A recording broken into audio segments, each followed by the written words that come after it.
Mira, la acabas de coger ahí. Me parece. ¿Se va a grabar? Sí. Pero luego va a revisar el emitido. O sea, se graba solamente lo que es la sala. Claro, claro. No, porque si te pones ahí no se te ve. Ahí no. Pero bueno, puedes caminar. ¿Y esa de ahí? Bajo, eso es bajo. La cámara sí. Eso de ahí, claro. Se moverá. Cogerá todo, seguro. Yo creo que sí, porque... Pues a lo mejor ustedes... del albareo. Teoría de viaje no lo vi, pero está colgado. Parece que ya está bien. Es el que sí. Están colgadas, tengo que hacer varias. Le cayó esto y ahora tengo otro parecido. Sí. Ahí mira, sí, lo vi. Bueno, no sé si van a Sí, necesitar es mañana, Loli, sí, es mañana. ¿Tienen algún tipo de vídeo o algo así que quieren preparar? No puse, no. Hola, buenas tardes. No puse vídeo.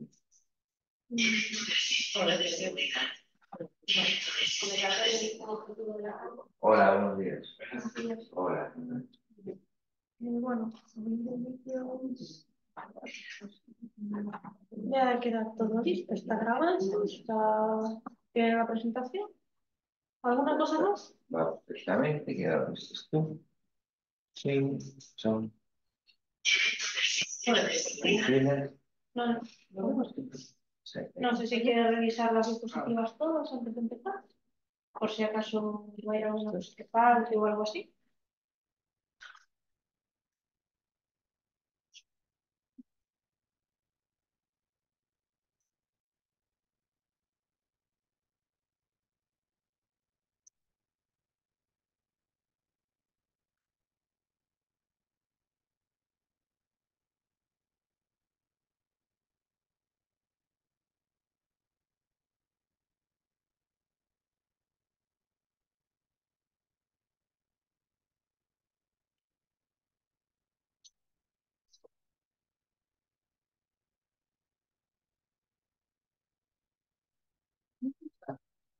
Queda. Una sola. Sí. Para que tenga 30. Y las conclusiones. La respuesta. Ahora ponemos. Vale, pues lo vuelvo a poner un momentito Sí, para que también grabe la presentación. Sí, muy bien.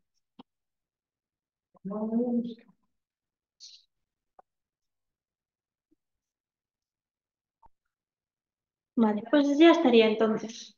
Muy bien. Muchas gracias. ¿A ustedes?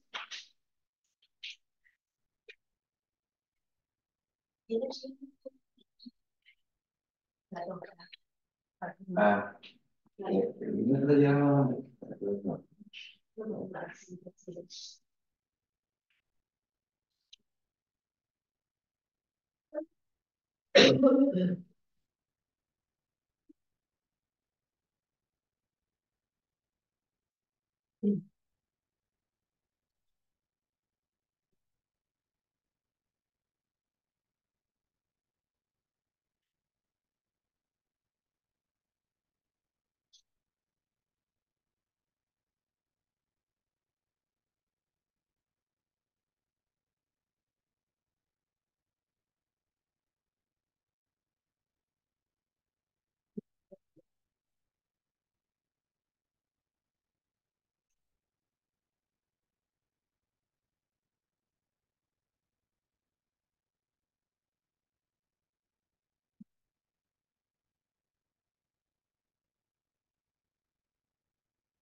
Yo me lo cogía para leerlo.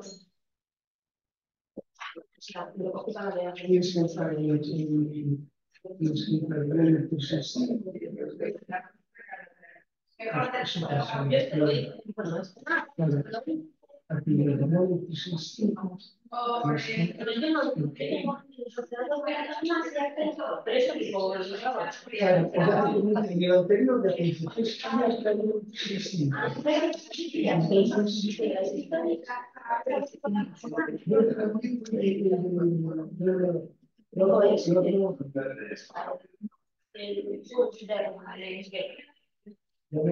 Ya marca informática, no condición y demás.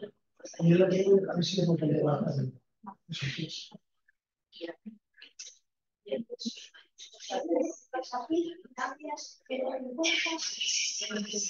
No, bueno, luego tienes que saber a confirmar esta configuración. Saber la configuración, el número de la contraseña y todo. Entonces, te va a traducir.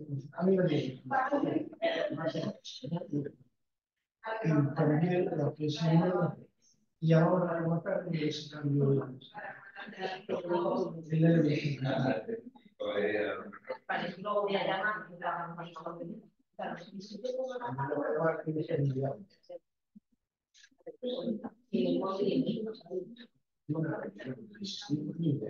Sí, hombre, sí. Cargar la cuenta y luego crear. Eso es lo que debería pensar.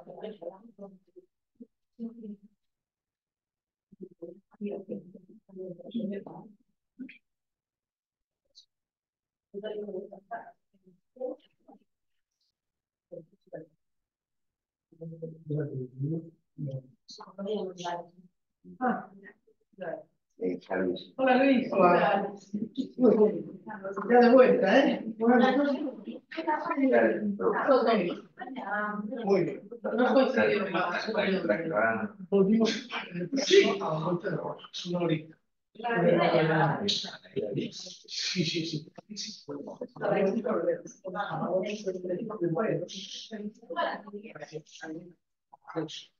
Y volvimos a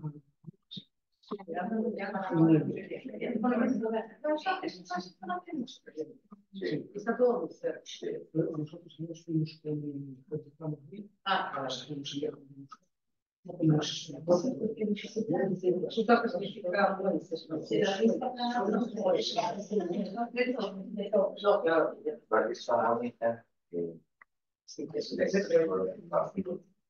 Sí, claro.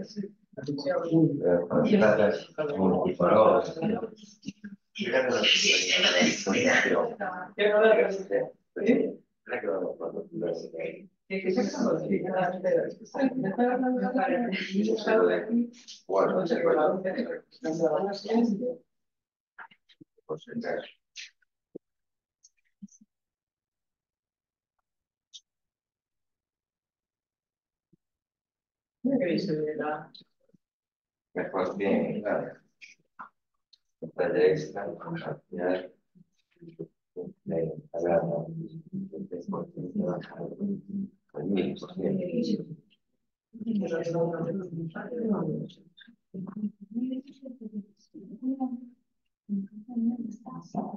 Mira, Y a la vuelta, el 3 de esto. Casa me sale así, no va a cambiar. Entonces, si yo,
Pero apaga. no, lo voy a poner en Ahora sí, no, lo tengo que la no tendrá igual. no, lo mío.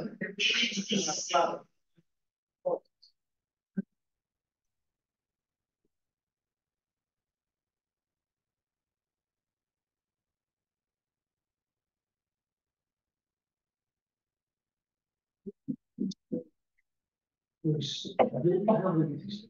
Sí.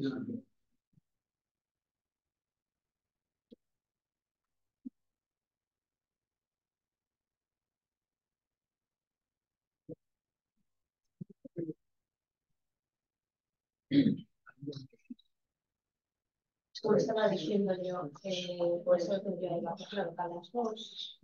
Estos pasos me cuesta, ¿no? Pues sabe que va a la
Bueno, a mí me costó mucho.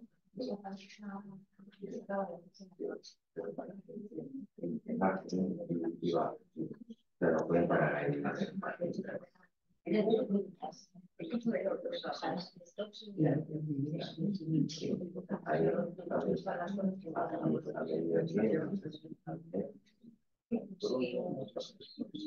Sí, mucha atención.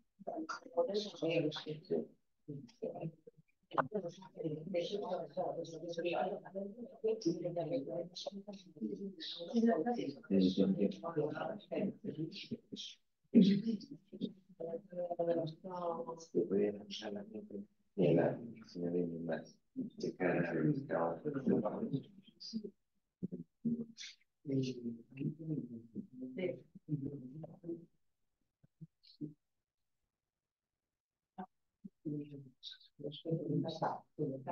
Si os queréis poner un poco hacia adelante, igual, bueno, yo creo que digamos, las vemos bien, pero Para no, bueno, me veis bien, pero si me tiras hacia adelante un poco, algún, pues, yo creo que la se va a primera, grabar, sale.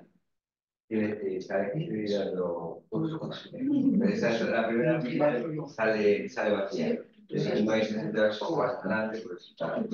Sí, claro. Ya, vamos.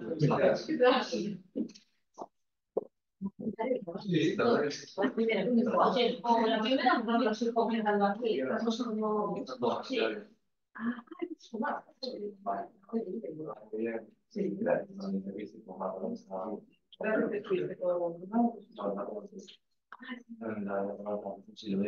Sí, también es Voy a seguir faltando un poco. La gente lo ve.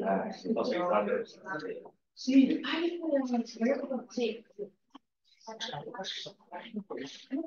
Anota, Ah, vale.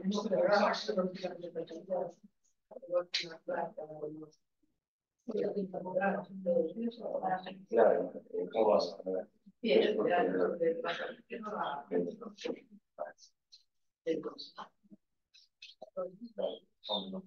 Todo esto.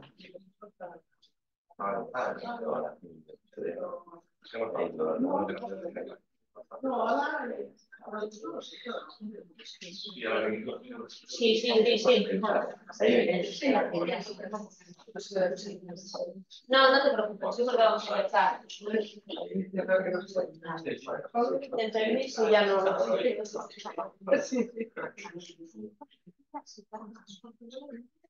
Sí, hombre, sí. Ah, sí, no. Sí, Claro. Sí, sí, sí. No, ya, claro. Entre mí sí ya. Me daría mucha rabia.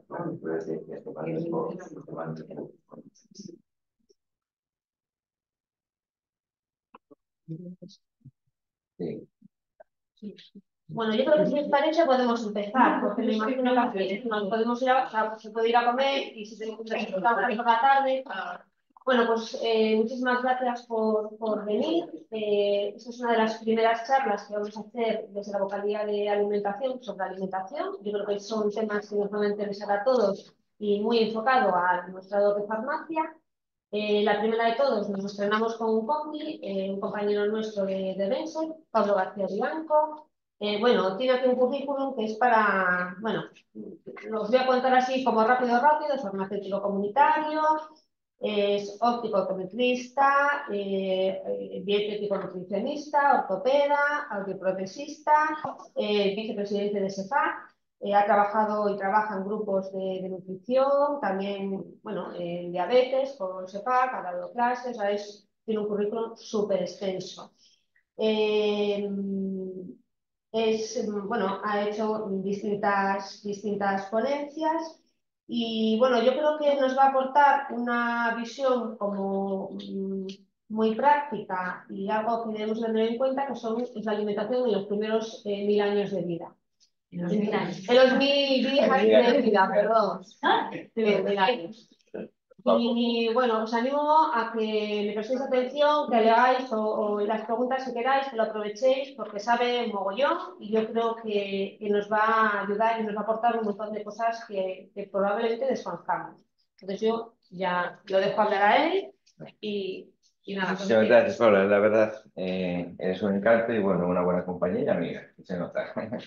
Bueno, pues vamos a ver la alimentación los primeros 1000 días de vida, pero vamos a ver el concepto de lo que son los alimentos funcionales y lo que son los bioactivos, porque nunca se ha hablado esa interacción que hay entre los alimentos y el ser humano. Entonces, vamos a verlo desde esa perspectiva, cómo influye en el desarrollo de determinadas patologías. Entonces, bueno, os voy a animar a que demos un viaje pues desde el comienzo. Y ahora probamos antes ¿Lo probaste? No está la chica. Probó antes él y ahora no va. Y no pongo el mío. Parece que he pinchado aquí. Pero, a ver, sí, ahora va. Vale, los primeros 1000 años de vida. Pues 1000 días, ya. Te estoy confiando ya. 1000 días de vida. Bueno, pues tenemos lo que es el periodo de la gestación, ¿no? Luego tenemos el periodo del primer año, el periodo del segundo año. Al final hacen 1000 días de vida. Bien, ¿qué es? Una ventana de oportunidades de atajar determinadas enfermedades no transmisibles crónicas, ¿no? Pues desde la diabetes, también dislipemias, cánceres, determinados tipos de cáncer, hipertensión arterial, muchas enfermedades crónicas que vamos a tener a lo largo de la vida. Y también tenemos que quedarnos con dos conceptos que podéis profundizar. Yo siempre dejo referencias bibliográficas, pero vosotros podéis profundizar por vuestra cuenta. La memoria metabólica, por ejemplo, bueno, pues una persona que tiene diabetes y diagnostica cáncer de diabetes, hay un procedimiento de endotelía, hay una glicosilación de proteínas, pero para dar marcha atrás nos cuesta más. Hay una memoria metabólica que hay que vencer, ¿vale? Pues eso tenemos que tenerlo en cuenta. Y la programación metabólica temprana también. Por eso, ese concepto de, bueno, la epigenética, cómo influye también en nosotros. Y evidentemente, pues las charlas de los COAS, de, bueno, vamos a intentar hacer nuestros sueños, comernos el mundo, bueno, a veces podemos tener una anemia, podemos tener una tiroides que no está activa, que puede tener déficit de magnesio, de vitamina D. Esos elementos funcionales son importantes y hay que tenerlos en cuenta. No siempre vamos a estar en un estado apto, y eso es la bioquímica y es el funcionamiento de nuestro organismo. Bien, ¿qué ocurre con nuestro ADN? Bueno, la genética es el 30%, nuestra información codificada, luego tenemos un 70% que es lo que interaccionamos, ¿no? Por eso hay muchos factores. Y hubo un inglés, un médico inglés, David Baker, que en el año 1979 se dio cuenta recientemente que había pues 5.000 casos de cardiopatía isquémica. Entonces observó cuando había nacido, en 1911, y hubo una hambruna en Inglaterra, en la parte sur. Entonces relacionó y dijo, bueno, el organismo, el feto, ante una privación de nutrientes y de energía, él va a escoger. Entonces, primero va a desarrollar unos determinados órganos muy importantes, como podría ser el cerebro, en detrimento de otros, como podría ser el páncreas, va a gestionar un poco esa energía, va a bajar un poco el metabolismo, tiene un ambiente hipoenergético, pero cuando nace y se encuentra con una opulencia, ¿no? Con una gran cantidad de energía, bueno, pues tiene que desarrollar, los tejidos crecen más rápido y es como demandamos demasiado trabajo al corazón. Y por eso surgían las cardiopatías isquémicas. Y aquí tenéis que hay la teoría de la discordancia que dice lo mismo, pero lo dice con la obesidad. Es decir, luego hay una alteración tan grande por crecer, porque está asimilando demasiada energía, y entonces hay un crecimiento y hay una obesidad infantil. O sea que la vía de la discordancia también hay que tenerla en cuenta y está dentro de la teoría de Becker. Luego tenemos, si hablamos de la nutrición, de los bioactivos, tenemos la teoría del origen de las enfermedades. Develop Original Health and Decide. Entonces, el feto al adulto. ¿Qué ocurre?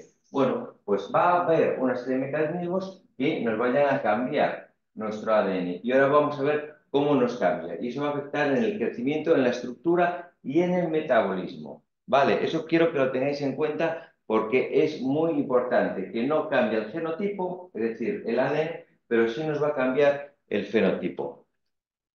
La definición de la epigenética así es decir, cómo el medio ambiente interacciona con nuestros genes y puede de alguna manera expresar o inhibir los genes. Luego voy a explicar por qué. En principio, se expresa un gen cuando su cromatina se abre y entonces, bueno, es la eurocromatina y hay una transcripción al ARN.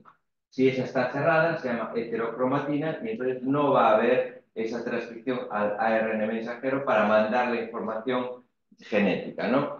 Bien, hay determinados alimentos que veremos luego que actúan mucho en la epigenética y nosotros los tenemos muy cerca, como es los grelos, como son todas las verduras del género Brassica, hipometilizan, con lo cual es un gran alimento por sus forafanos glucosilatos de lo que es una epigenética buena. Tenemos también los mejillones, tenemos los ajos, tenemos la cúrcuma, tenemos también las algas marinas como alimentos muy interesantes a la hora de la gestación. Y tenemos también, bueno, incluso pues lo que son la soja, ¿no?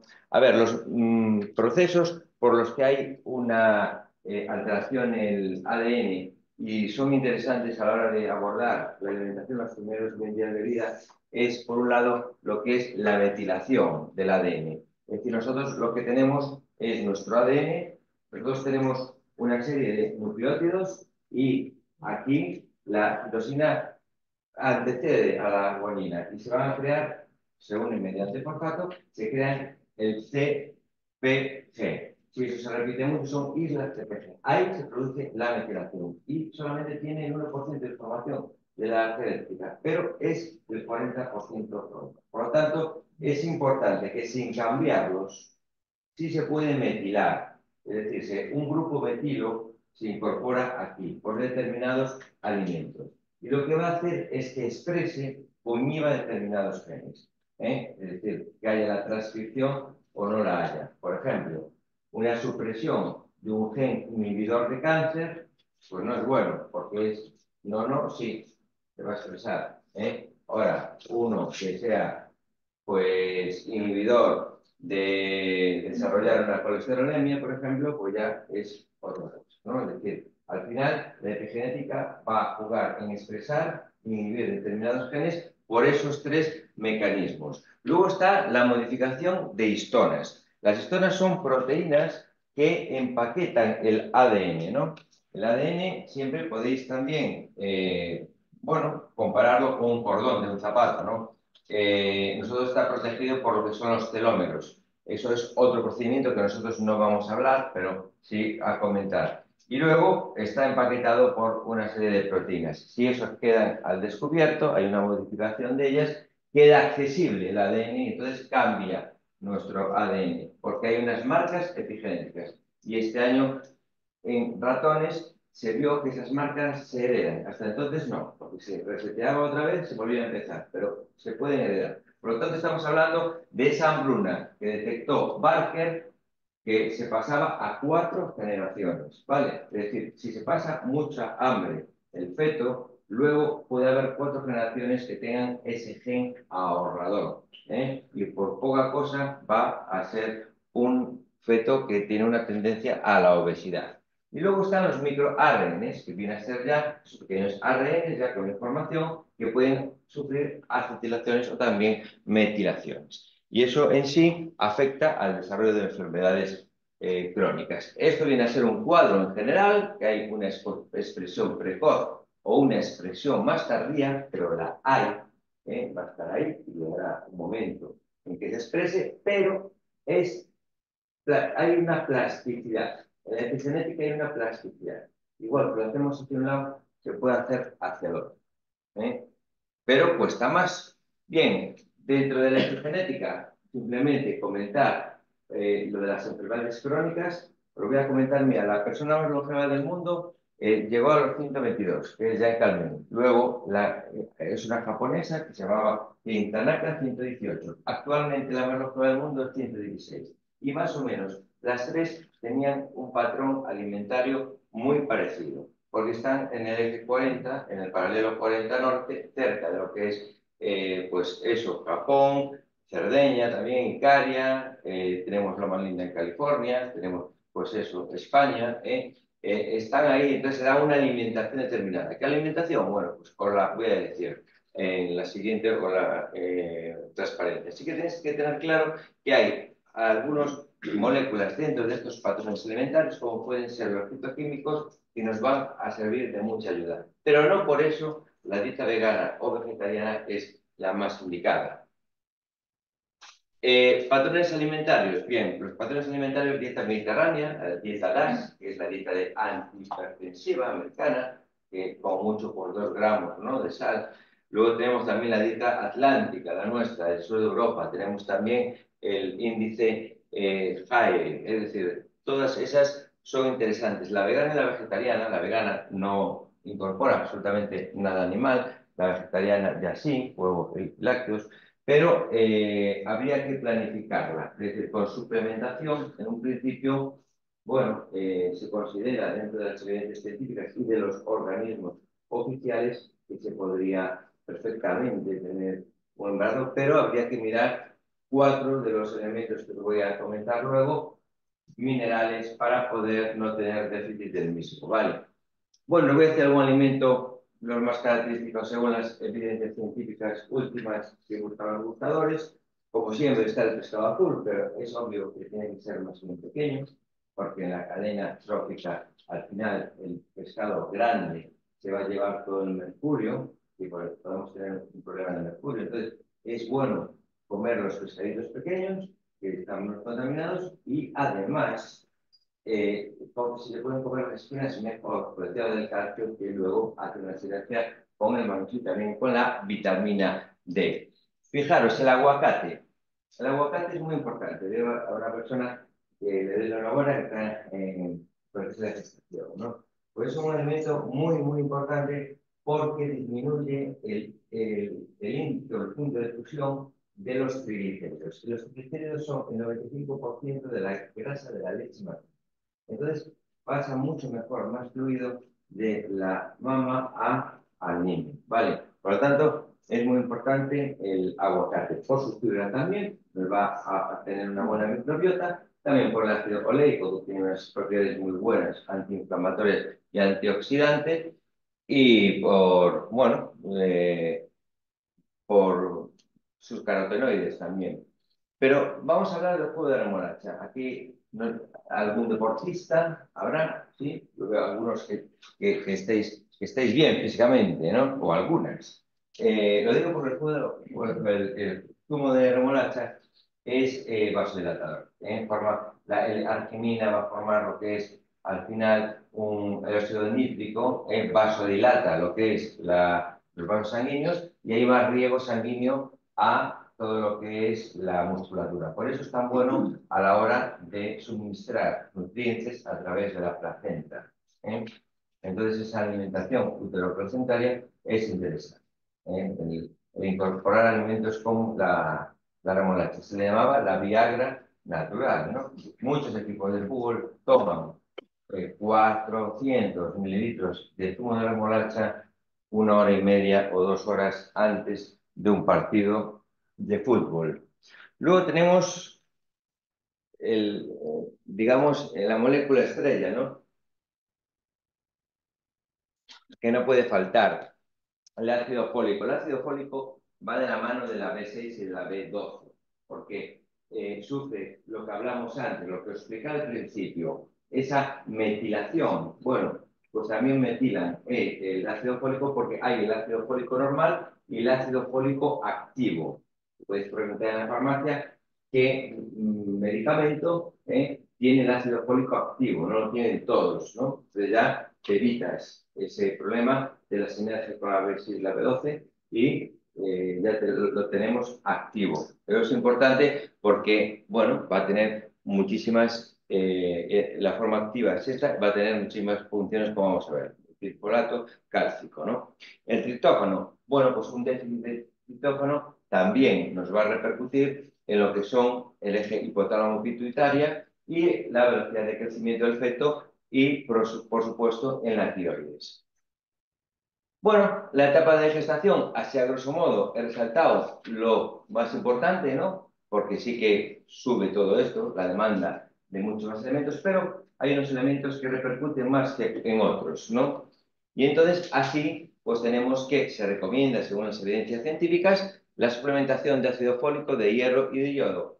Aquí son recomendaciones, no hay nada obligado. Es decir, si tú llegas a las cantidades que puedes llegar con la comida, ya está. Pero se ha visto que es muy difícil, que había un déficit generalizado de determinados alimentos, y entonces, unos son muy buenos para una cosa o para la mayoría de las cosas, pero a lo mejor afectan a otros, ¿no? Entonces, bueno, pues en ese sentido se recomiendan esa suplementación. Los demás te indican lo que son las cantidades y tú también por la dieta pues tienes que llegar a esas cantidades. El hierro es el elemental, el hierro como tal, como formador absoluto de la hemoglobina, ¿no? Es decir, no el sulfato de hierro, no es ni un derivado de hierro, ¿no? Sino el hierro como tal, ¿vale? Eso es lo que tenéis que ver. El hierro, el que se absorbe es el hierro hemo, el animal, ¿no? Se absorbe mucho mejor. El vegetal, no hemo, se absorbe peor. Y sí que hay minerales como el hierro, el calcio y el zinc que tienen determinados problemas a veces en la absorción son quelantes, con citratos y con oxalatos. ¿Vale? Lo veremos con el calcio. Por aquí los requerimientos de calcio, bueno, son 1.300 miligramos al día, que bien se puede hacer con lácteos, con almendras, con brócoli, con algas. Un muy buen alimento también son las algas, porque las algas tienen calcio, tienen hierro, tienen fibra. Es un alimento muy bueno dentro de estos primeros 1.000 días y metiliza muy bien. El yodo, bueno, el yodo, hay organismos que hablan entre 120, 160 y 220, según estemos en embarazo o en lactancia, pero también hay recomendaciones que se puede llegar a 300 microgramos. Y además es importante porque así tenemos activa lo que es la tiroides. La vitamina B12 tiene que ser de origen animal. Ese sí que tenerlo que tener claro, si no lo sabíais, pero es la fuente, tiene que ser la animal. Nos paramos en los ácidos grasos porque sí que es verdad que hay temas dedicados a los ácidos grasos en el embarazo.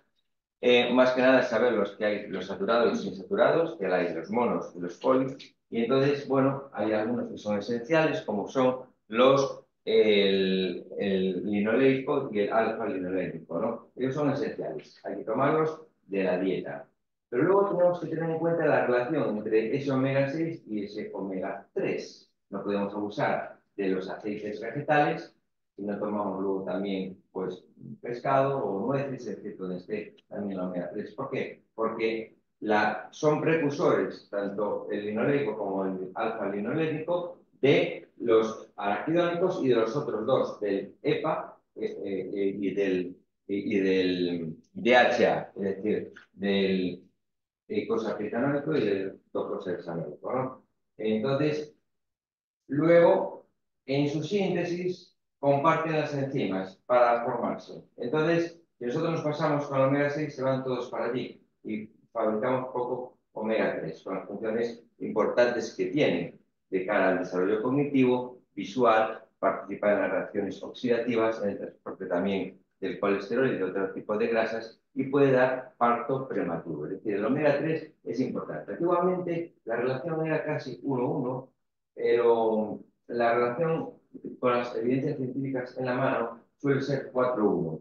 Lo que sí es que en la dieta occidental es 20:1. Los americanos realmente tienen una comida, una dieta, pues que deja mucho que desear.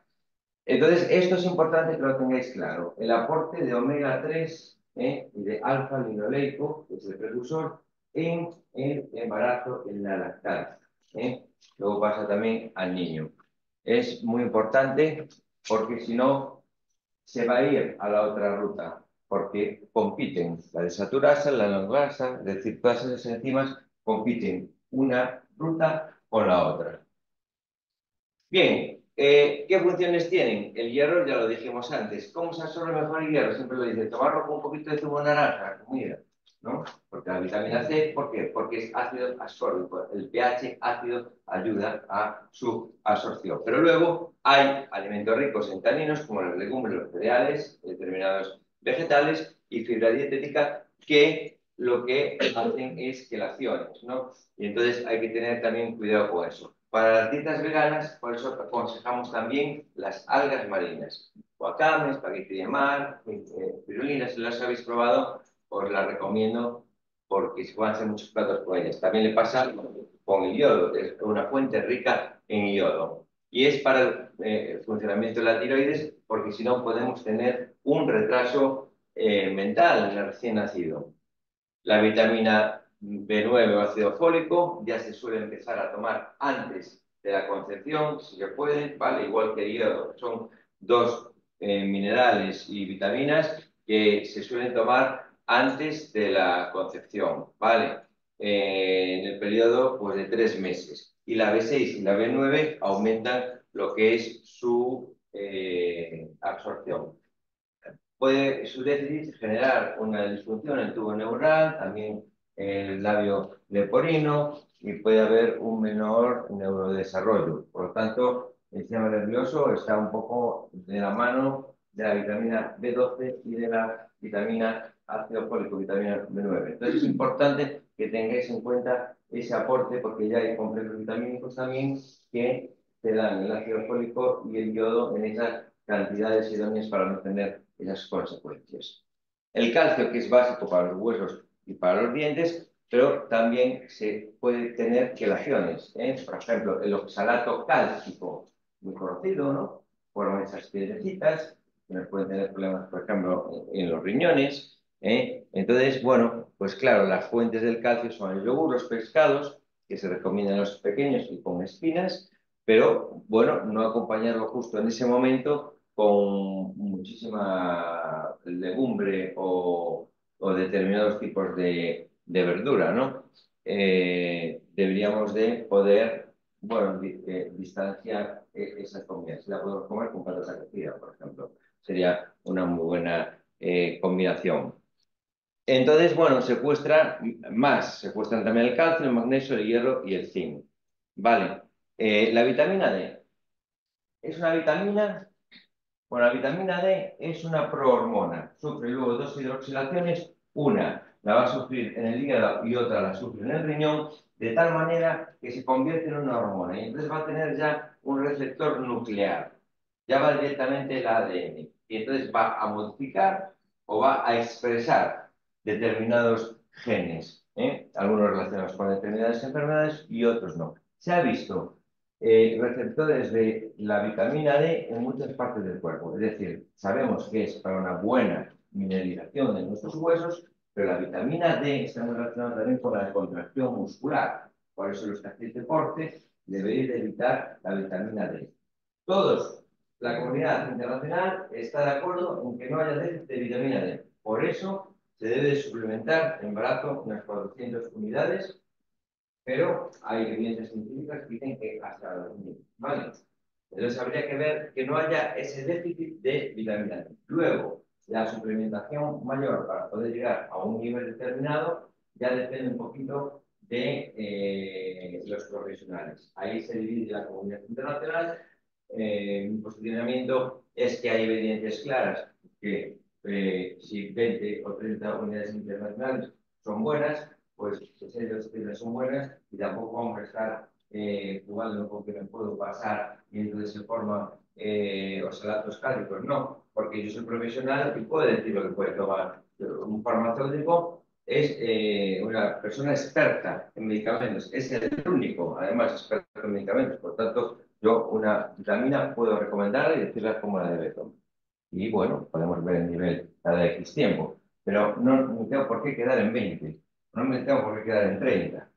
Si en 60 me dicen que bajo determinados tipos de cáncer, me dicen que funcionan mejor las células dependientes de calcio, como pueden ser las pancreáticas, como puede ser la contracción muscular, bueno, pues somos profesionales, estamos para eso, para dar un consejo farmacéutico y es lo que tenemos que hacer. Porque para decir, tómate esto y te aseguras que no estás en el mínimo, hombre, es que estar en 10, os puedo decir que es una síntesis nula. No era receptor, será una persona que nunca toma el sol, o que está mucho en casa, en el trabajo,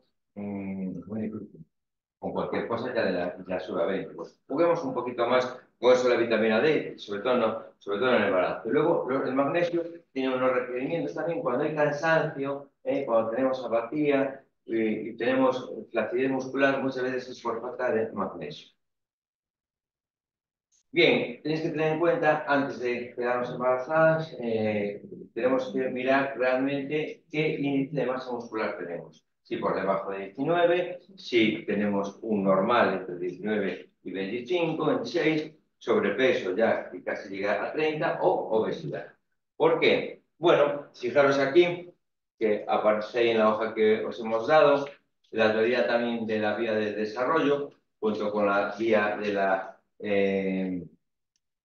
discordancia, que dijimos al principio, está aquí. Es decir, si la madre inicia la gestación con obesidad y demás, pues va a sufrir sobrepeso el niño, o tiene diabetes gestacional. Por eso, si tiene diabetes gestacional, habría que ponerse en manos de un endocrino, de un nutricionista, e intentar bajar de alguna manera los alimentos que tengan un índice glucémico alto o una carga glucémica alta. Ejemplo, el más rápido, el que al tomarlo ya accede al torrente sanguíneo casi isopacto más que el agua, la miel. De miel, cuando alguien esté, bueno, pues acatarlo bien, pero no más, no abusar de la miel. Y luego, el que más carga glucémica tiene es el arroz. No se debe de abusar del arroz tampoco, ¿vale? Lo vamos a tener un periodo largo hasta que lo degrademos. Bueno, el sobrepeso nos va a dar 2 veces más riesgo de diabetes mellitus y la obesidad entre 4 y 8. Fijaros qué diferencia hay tan importante. Entonces, antes de la concepción, aconsejar a vuestro paciente lo que tiene en farmacia, intente, si lo está programando, bueno, pues tomarse las vitaminas que dice que hay que tomarse antes, pero también intentar bajar de peso si es su caso, porque bajamos riesgos. Y aquí realmente en mujer embarazada, mujer lactante, bueno, sube la vitamina A, pero no se recomienda un exceso, pero luego los demás más o menos son parecidos. Lo que sí sube es la energía, porque realmente la energía en la lactancia, la demanda es mucho mayor que en la gestación. 5 meses de la gestación equivalen, o sea, 5 meses de la lactancia equivalen a un año entero en la gestación. Bien, la composición de leche materna, sabemos que al principio es el calostro, primera semana, es un líquido amarillo. El calostro, lo importante es que tiene que defender al niño. Es lo primero que tiene que hacer. El niño nace, tiene que tener las defensas adecuadas, o sea, es sabio en eso. Entonces, bueno, pues tiene las inmunoglobulinas, la lactoferrina, que también hace que la acción que impide que la bacteria coja y se pelea el hierro de la lactoferrina con la bacteria para que no colonice esa bacteria. La lactoferrina es una proteína muy del sistema inmune. Y la inmunoglobulina también, la B es de la vaca, ¿vale? Y luego los bifidobacterias y los lactobacilos. Nos tenemos que fijar en esos dos, sobre todo en las bifidobacterias, que es la primera colonización de la microbiota. Y luego os voy a decir la función de la microbiota, que os sirve no solamente en la gestación en la lactancia, sino sirve ahora, ¿vale? ¿Cuáles son las cepas un poquito más indicadas? Os adelanto que la Rhamnosus es de dar más, pero ya hablaremos de eso. La leche de transición es más líquida, para que pueda pasar mejor de la mama al niño. Y ya empieza a tener lactosa, empieza a tener grasa y vitaminas de los frutos. La composición del 78% es agua, por eso no hace falta hidratar al niño. Ya tiene bastante agua. Y luego viene en un porcentaje muy elevado los hidratos de carbono, un 7%. ¿Qué hidratos? Claro, demonizamos a la lactosa, pero sin embargo, la lactosa está ahí en el 90% de los hidratos de carbono. Es decir, tenemos de ese 7, un 6 de lactosa y un 1% de lo que son los oligosacáridos. ¿Vale? Bien, la lactosa es muy importante. Es vital para el niño porque reblandece de alguna manera las heces y ayuda también a crear pH ácido por el ácido láctico. Luego tenemos la dosis madura, que es la dosis dependiente. Si nosotros introducimos la alimentación complementaria antes de los 6 meses, ya a los 4 meses, bueno, tenemos determinados riesgos, pero uno de ellos es que empieza a mamar menos el niño y cada vez eso se va retroalimentando porque es dosis dependiente. Entonces, bueno, estos son los compuestos más importantes de la leche materna.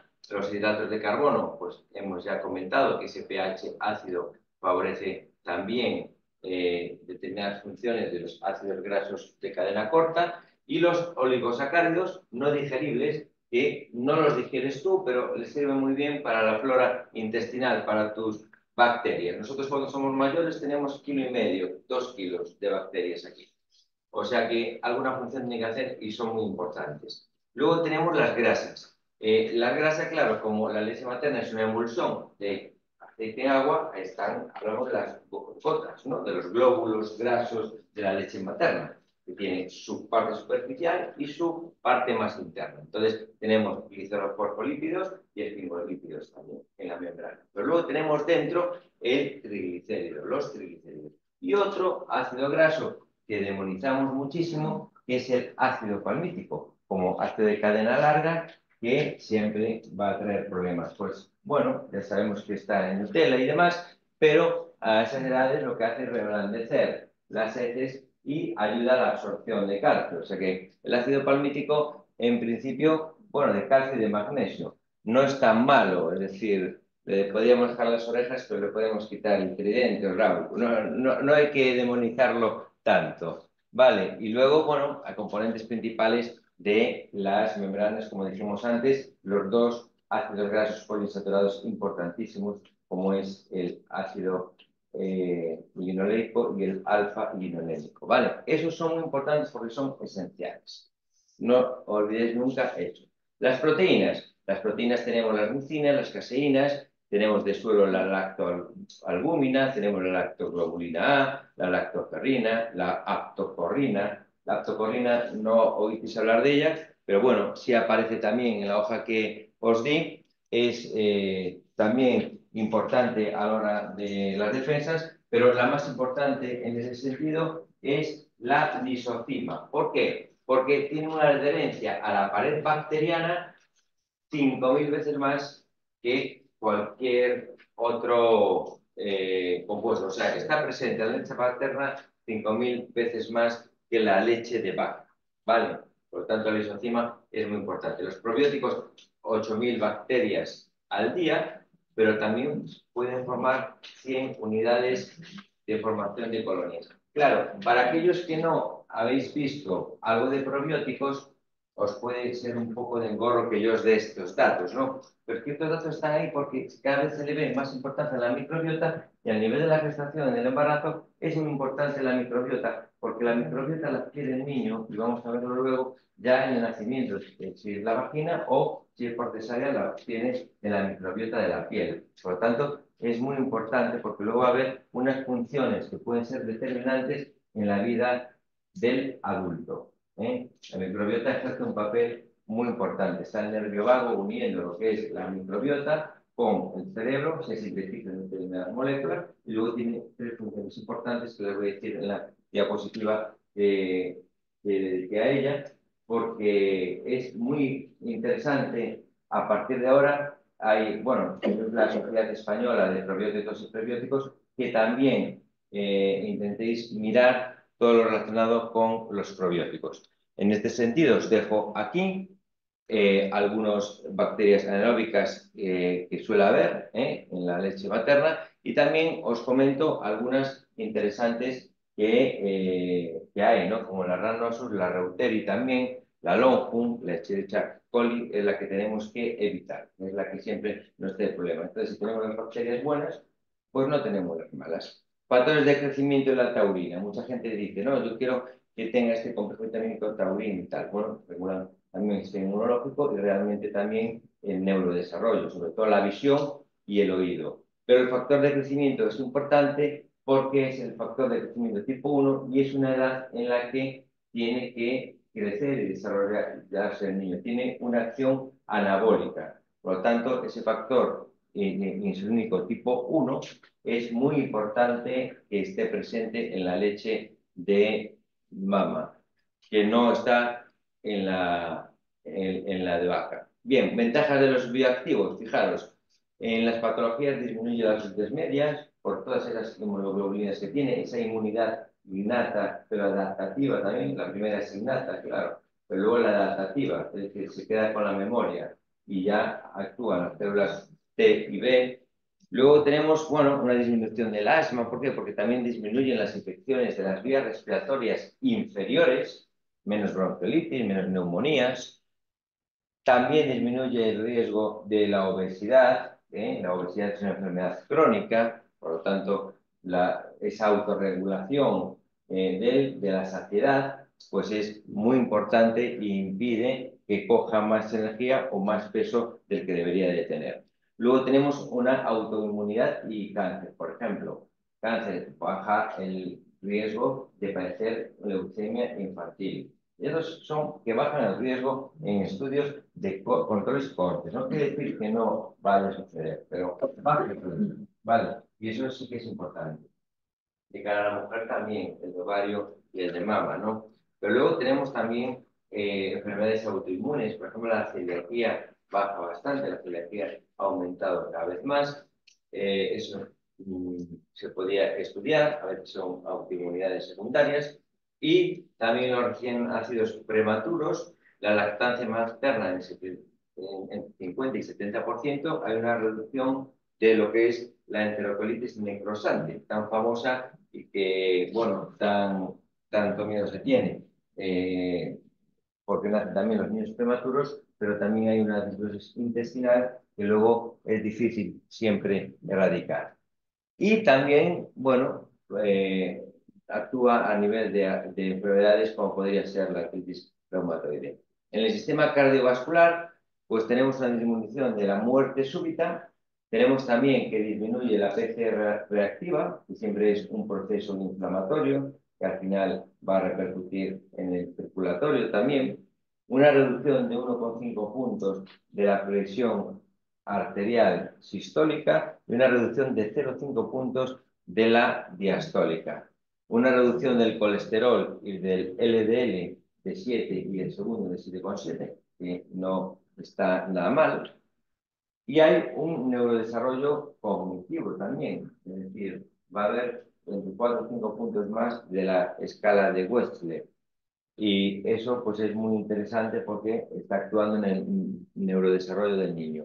Y otros, bueno, favorece lo que es el desarrollo mandibular y el desarrollo también dental, aumenta la oxitocina, con lo cual mejora la contracción del útero y lo que son las hemorragias postparto, y ayuda también a la pérdida de peso de la madre, ¿no? Y disminuye la diabetes tipo 2 que podría surgir. ¿Por qué? Porque como hay un suplemento de energía en la lactancia, para poder lactar, que aumentan la energía 250 kilocalorías, pues obviamente eso es energía que quema la madre con respecto a la madre que está dando lactancia artificial. Es decir, tiene más consumo de energía. Es como si te vas media hora a correr casi por ahí. Es decir, sí puede aprovechar. Y hay más movilización de la grasa, de la cintura y de lo que se llaman las cartucheras en ese periodo. Por lo tanto, es un periodo para remodelar y realmente para, bueno, pues recuperar, si se quiere, el estado inicial, ¿no? En la lactancia materna, en ese periodo. Bueno, la comparación, esta gráfica la puse simplemente para que veáis, bueno, este baja es que se va de muchos parámetros y no es aconsejable en ningún momento. Están las leches de lactante y las leches de continuación que están regladas por el reglamento 857 del 2006, del 2008, perdón, creo que ya lo puse antes, yo no lo pongo ahora, pero fijaros en las proteínas, ¿no? ¿Qué salto ya se da? Bueno, estas son prácticamente iguales, es decir, la de crecimiento y la de lactantes y tal, no tienen grandes diferencias y hay gente que le sigue dando la misma porque no tiene muchos pediatras, te lo recetan así, ¿no? Pero sí que hay un aumento de las proteínas, por eso es interesante lo de la teoría de la proteína temprana, ¿vale? Que veremos ahora. En la lactancia artificial, esto es el decreto que os decía yo, que se puede ver y se tiene que ajustar a eso, es decir, todas las fórmulas de lactancia artificial tienen que ajustarse a sus parámetros, porque tienen que tener también esa cantidad de lactosa tan grande que tiene la lactancia materna. Es muy importante el ácido palmítico y la lactosa. Fijaros, dos componentes o dos compuestos que no ibais a dar nada por ellos, ¿no? Pues caminan juntos y sobre todo en los primeros 1000 años de vida. Bien, luego tenemos que aquí ya se puede meter en vez de lo que es la lactosa, pues sacarosa o fructosa, Y tenemos los lípidos que obviamente meten los dos esenciales de los que hablamos siempre, de calcio, pues también que haya una cantidad adecuada, 400 miligramos por día. Luego, bueno, tener lo que tiene, es decir, viene a ser lo más parecido a la leche materna. Pero claro, la leche materna es una leche dinámica, es un fluido dinámico, cambia según las etapas, la hora del día, lo ha comido la madre, no se puede comparar nunca. Y no va a tener esos beneficios que tiene la madre, no, porque hasta los probióticos cambian. Es decir, yo como verdura o como pescado, pues la lactancia va a cambiar. Sin embargo, si yo la como de un bote, siempre va a ser la misma, ¿no? Entonces, eso es muy importante que se pueda, bueno, pues estimular desde un principio la lactancia materna y si se tiene, yo entiendo que a veces no se tiene tiempo, pero es que son incomparables, ¿no? Aquí la tienen con el glóbulo de grasa y de proteína, pues con el derivado del suero lactobran, porque sí, que hay fenotípicamente, cuando hablamos de fenotipo, es como el fenotipo, ¿qué es? ¿No? Lo que hablamos al principio, esa marca genética que se hace y que cambia la expresión, ¿no? Sin cambiar las bases.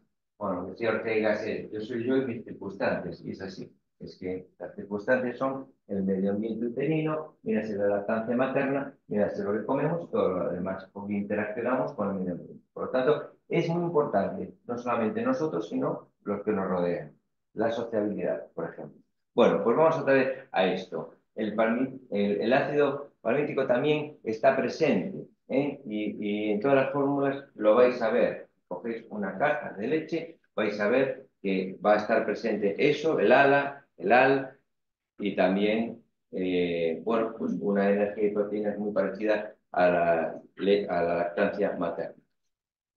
Bien, la hipótesis de la proteína temprana es que cuando nosotros damos proteína pronto y aumentamos el aporte de proteína, va a haber una estimulación también de factores anabolizantes como el factor insulínico tipo 1 y puede haber un sobrecrecimiento del feto, con lo que podría haber el día de mañana, pues también secreción de insulina, un aumento del IMC. Por tanto, un giro hacia la obesidad.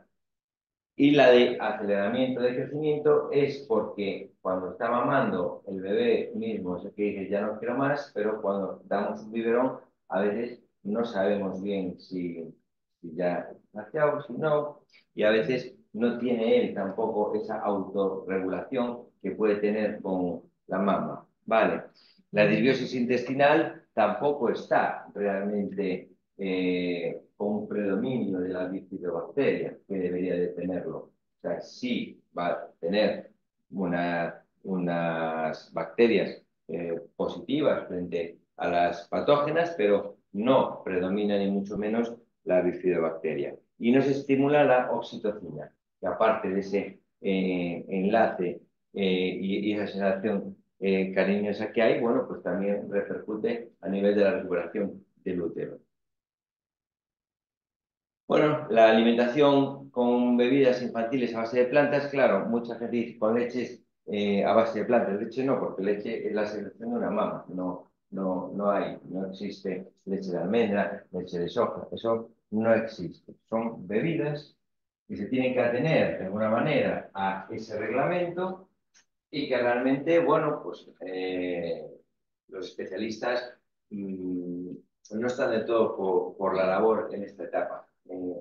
Así como llevar una dieta vegetariana o vegana en la gestación con las pautas indicadas, no hay ningún problema, porque además tiene fitoquímicos y hemos visto que además mejora la flora intestinal, pero a estos niveles es menos recomendable. De todas maneras, si cumple con el reglamento y tiene los principios activos esenciales y bioactivos que hacen que la epigenética sea adaptable, pues sí. Pero se ha visto en la historia, claro, esto ha ido mejorando, que ha habido problemas pues, de raquitismo, la de almendra con esclerosis metabólicas graves, y entonces, bueno, pues al final no es tan recomendable con las demás. Pero sí que hay que hacer diferenciación que no es leche, es bebida.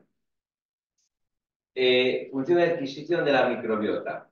Vale, han salido algunas evidencias científicas donde han posicionado a determinados colectivos en que el útero no es estéril, es decir, que podía tener ya microbiota el niño en el útero, pero sin embargo no es así.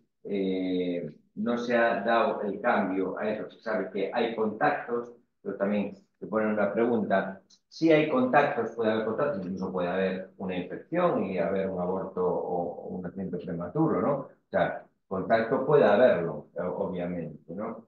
Pero que haya una colonización de su microbiota, se ha visto restos de ADN, pero las pruebas moleculares no son tan determinantes porque no son demasiado buenas, y luego también contaminación de las muestras. Los estudios, que a veces son revisiones buenas y estudios que se han hecho también importantes, no llegan a metaanálisis, pero sí con una muestra grande, llegaban a esa conclusión, pero decían que podría ser por una contaminación de las muestras. No estaban totalmente seguros de que ya el feto tuviese una colonización bacteriana. ¿Podría estar en contacto? Sí, pero otra cosa es ya empezar con una microbiota. Vale, ya requiere otro tipo de respuesta. El feto va teniendo su inmunidad a medida que van pasando los trimestres para que no haya eso, que no pase ninguna bacteria. Pues voy a dejar las buenas, pero no las malas, claro.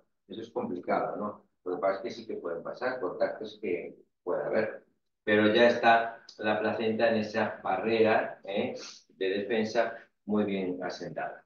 Bien, las tres funciones vitales, por lo tanto, es la protección, la metabólica y la nutritiva. Vale, la metabólica es muy interesante, esa extracción de energía, porque dependiendo de que si hay unas bacterias y hay otras bacterias, podemos tener que hay una diferencia de gestión de energía de 150 a 200 kilocalorías. Por ejemplo, la gente que tiene más sobrepeso suele tener predominantemente las vermicutes, y los que tienen menos peso en general suelen ser los bacteroides, porque no gestionan la energía de la misma manera. Entonces, el mismo alimento para unos tiene 150 kilocalorías más que para otros.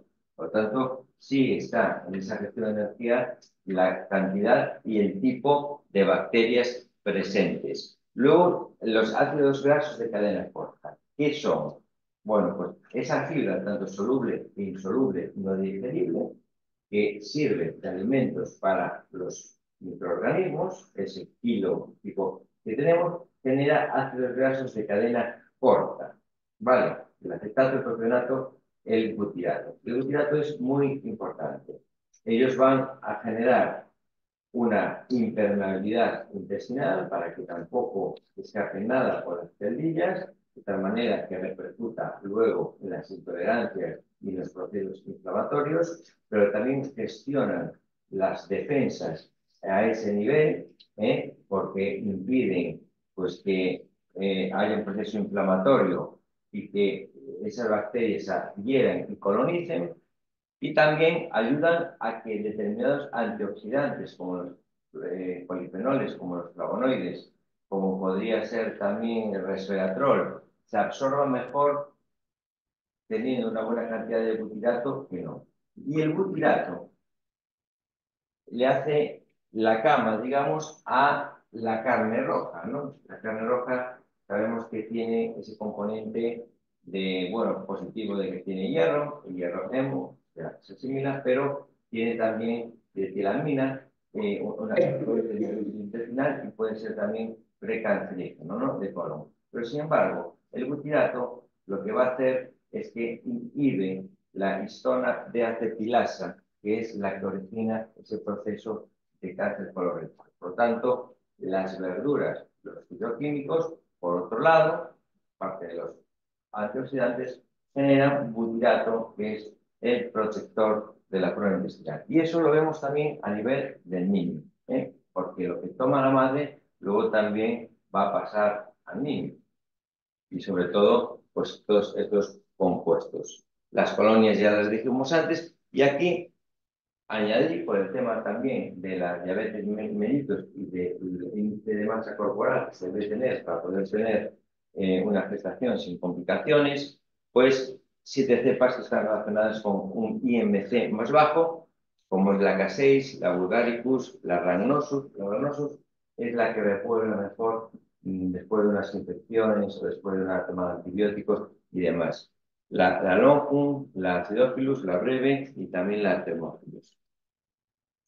Pero hay cosas factores externos que afectan a la microbiota porque son microorganismos vivos y entonces, bueno, la forma de nacimiento de dijimos, la lactancia, pero también la microbiota de la madre, también los medicamentos, los hábitos que tengamos, la quimioterapia, la radioterapia, el estrés. El estrés repercute en la microbiota como repercute en tantas cosas. Por eso a veces tenemos que controlar ese estrés. Y ya por último, la alimentación complementaria, ¿no? Bueno, se debe de empezar a los 6 meses. Si el gluten se debe de introducir más tarde o más temprano, las evidencias son que a los 6 meses, no se debe de antes. Hubo estudios que decían que a partir de los 4 meses para que no tuviese reacción. Luego otros que se debe demorar lo que son todos los alimentos que puedan generar alguna alerta o intolerancia, pero se sigue el patrón de introducción de alimentos y luego, pues, excepto 2 o 3, los demás ya se pueden ir introduciendo a los 6 meses. Pero es complementaria, no es sustitutiva, ¿vale? Eso también se pone en las hojas, es decir, lo ideal es a partir de los 6 meses y no quitar la lactancia materna, porque, por ejemplo, el gluten, vale, está en determinados profesionales mirando si se introduce al 5.º mes, al sexto o al sexto para evitar la celiaquía. Por lo más importante es que cuando introduzcas tú el gluten esté con la lactancia, no esté con fórmulas artificiales ni fórmulas a base de plantas, sino que esté con la lactancia materna. Y entonces, ¿qué va a bajar? Esa celiaquía como vimos antes, el riesgo de tenerla. No quiere decir que no la vayas a tener. Y entonces cada 2 días una pieza, da igual empezar por verduras que por frutas. Tampoco son tan tajantes en eso. Lo que sí, en todas las asociaciones internacionales, es que la de hoja verde, sobre todo espinaca, acelga, ya llevarlo, bueno, al 9.º o 12 mes al año, más bien, porque tiene nitratos y sí puede proliferar la metahemoglobinemia y que no transporta el oxígeno, ¿no? Y entonces tener un problema ahí de nutrición importante y de oxigenación. Entonces, bueno, eso sí, las hojas verdes, sobre todo estas dos que puse aquí, introducirlas casi al año. Luego la carne, pues ya se puede después de las verduras y de la fruta. El pescado blanco, pues después, por ejemplo, cada 2 días un nuevo alimento distinto. Y luego, al final de todo, se deja lo que es el huevo, la yema, ¿no? Bueno, no es difícil de digerir y los lácteos por las intolerancias que puedan surgir a la proteína de suero de la vaca, también a la caseína mismo, bueno, pues se va introduciendo después. O es que ya estemos todo formado. Y luego, bueno, no sé si oísteis hablar de este destete guiado por el bebé, del que habló la Organización Mundial de la Salud ya hace 10 años. Es una forma de que el niño se siente, tenga el plato delante, como todos los alimentos. Hemos dicho que al principio, los primeros 3 meses tendrían que ser papilla, luego pueden ser picados y luego pueden ser trozos. 3 meses, 3 meses, 3 meses. No es conveniente poner los trozos al principio porque el reflejo no se ha adquirido de todo. Se pasa en esas 3, digamos, texturas, ¿vale? Pero aquí puede él, a demanda, coger el alimento, analizarlo, tener esa curiosidad, no tiene esa ansiedad de que venga, estamos ahí en el avión, va una y otra y otra y otra, y al final, claro, el niño no te va a decir que no, porque encima le rinde y tal, entonces al final come. Y aquí hay una regulación buena de la saciedad, con lo cual el sobrepeso es más difícil que se adquiera. Hay menos ansiedad y lo que le preocupaba a la gente que si había más atragantamientos, no hay más atragantamientos que en la alimentación tradicional de siempre, ¿no? Entonces, bueno, pues es otra forma de comer donde el niño, bueno, va escogiendo sus alimentos y nosotros le vamos dejando en un plato esa proporción que debe tener de hidratos, de proteína y de grasa. Y es importante, pues también echarle un vistazo a esta nueva forma de alimentación complementaria. Y aquí el aporte de calorías que hay, aparte de la leche materna. Es decir, aparte de la leche materna, tenemos lo que son un aporte calórico a mayores, ¿vale? Y lo que decíamos aquí de papillas, de alimentos picados, de alimentos en familia, y que una ingesta excesiva de energía puede irnos a la obesidad. Y ya por terminar, aquí lo que he dejado es una serie de conclusiones que no repercuten en la hoja que tenéis, pero bueno, por si alguien luego quiere que se le haga llegar el PowerPoint, hay una serie de conclusiones y hay pues un anexo también un poco de los alimentos con fibra, ¿no? Por ejemplo, más fibra, por ejemplo, más fibra, bueno, es importante en la microbiota, ¿vale? Entonces, bueno, sé que hay como muchos datos, que es un curso de formación intenso, pero bueno, os voy atentos. Yo creo que con algo os habéis quedado y si no, pues también me preguntáis ahora y podemos mirar también el examen. Yo, por mi parte, este es el contenido del curso de formación. Quiero que os quedéis con determinadas cosas claras y, y bueno, que cualquier duda que tengáis, aparte de preguntarme ahora, lo podéis decir.